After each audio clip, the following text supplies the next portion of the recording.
we worked with all of the families, and we tried to put together a second trial effort that would be successful.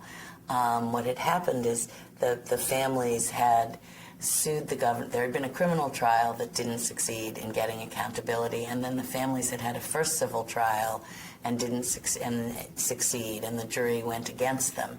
And then there was an appeal, and we got back to the second trial.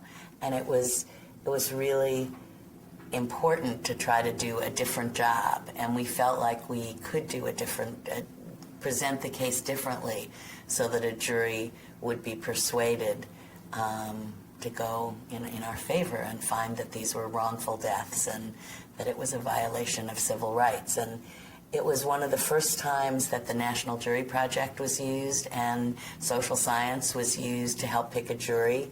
I mean, that became very common later, but that was early on.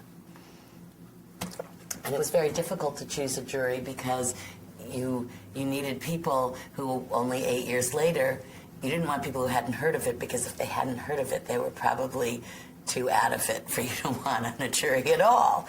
But if they had heard of it, you had to try to find people that were unbiased and both sides could agree to.